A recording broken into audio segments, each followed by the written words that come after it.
Hello my lovelies, welcome back to my channel. It's Karen. I hope you're all having an amazing week. If you're new here, welcome, come on in. It is a lovely week community. We are so glad to have you. And if you are an oldie but goldie, welcome back. Thank you for joining me. This week I am going to be doing some rose quartz nails. I wanted to try this with pigment. I have done a rose quartz set before, but I don't think I have used the pigments. I think I've just sort of used gel polish. So I'm just giving the nails there a little pinch to give them a bit of a sort of better C curve. So jumping right in anyways, I just decided just to sort of like start off with a layer of base coat. Now I will say I was just completely winging it on this set. I just sort of thought, do you know what, I'll give it a go with the pigments. We'll see how it turns out. They are amazing. This is them here, the shimmer pigments. There's a pink and a white. They're amazing for like sort of baby boomer type nails, sort of French fade, all that sort of all that kind of stuffs. But I thought, well, we'll try a bit of a rose quartz. We'll see how we go. And my brush was extremely fluffy, as you can see. But we just, you know what, I just went on with it and I just thought, yeah, that's fine.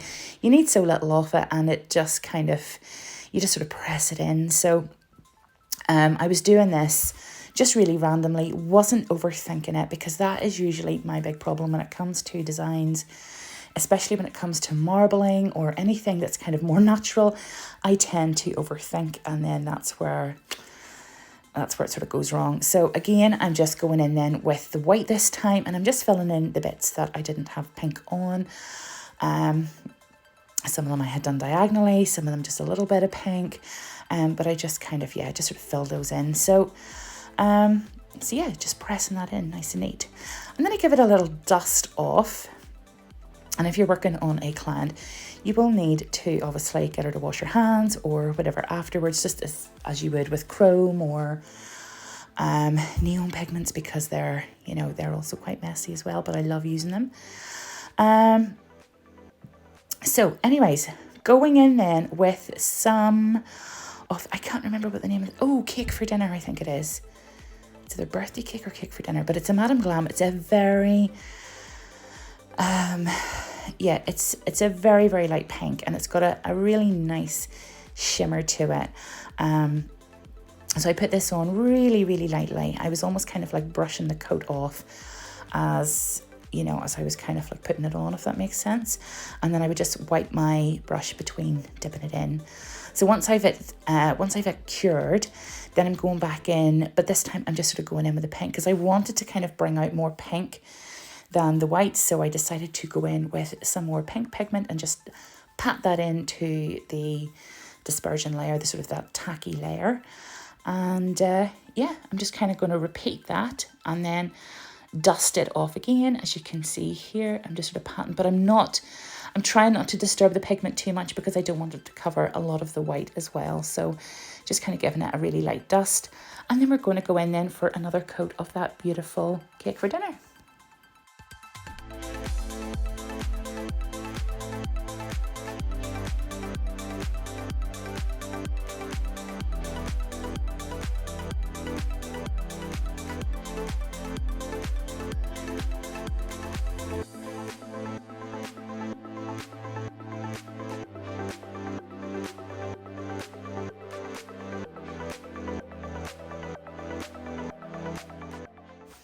Okay, so before I actually cure that pink, I then decided to go in with some white and clear base coat, give that a wee mix round with a silicone tool.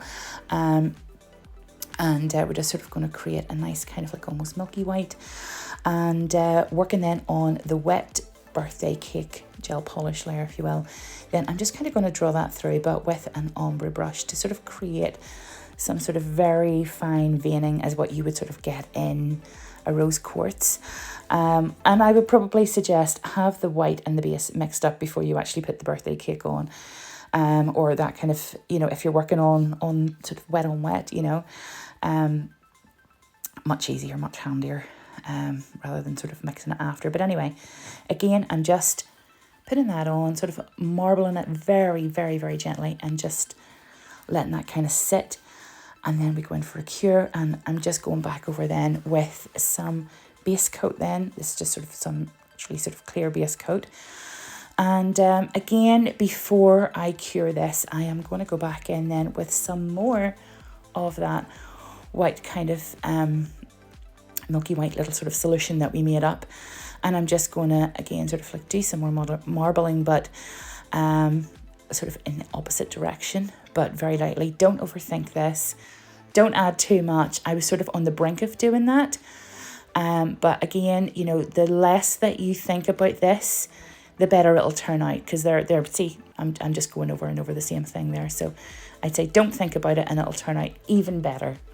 That would be my tip for this. So once that's been cured, then I wanted to go in with some gold leaf. And I just sort of like break little bits off onto my palette. And then using this, there's a little baby silicone tool, which is the cutest little thing. It was actually gifted to me. And I just see it, oh, it's too cute. So I just pat that on and then just kind of like break it up a little bit as I'm going along, just onto that dispersion layer.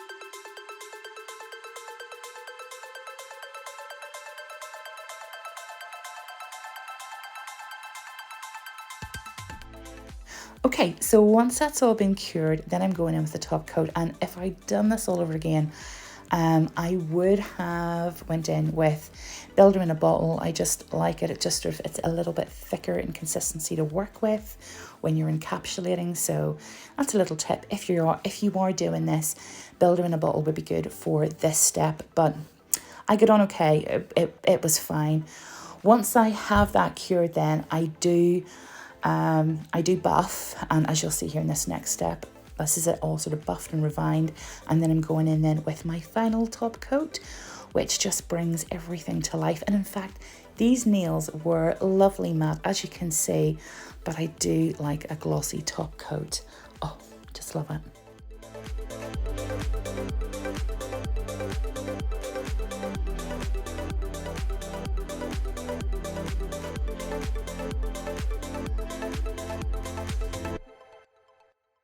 Ta-da! And that is the finished look. That's our little rose quartz nails using the ombre shimmer pigments. I think they turned out really, really pretty.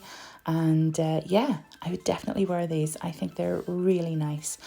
So yeah, what do you think? Do you like the ombre shimmer pigments? Do you like this way of sort of doing it? You can let me know in the comments. Do you like rose quartz nails? Are they your thing? Whatever your thoughts, let me know down below. I always love hearing from you guys. And I will see you all again next week. Have a great one. Take care. Bye.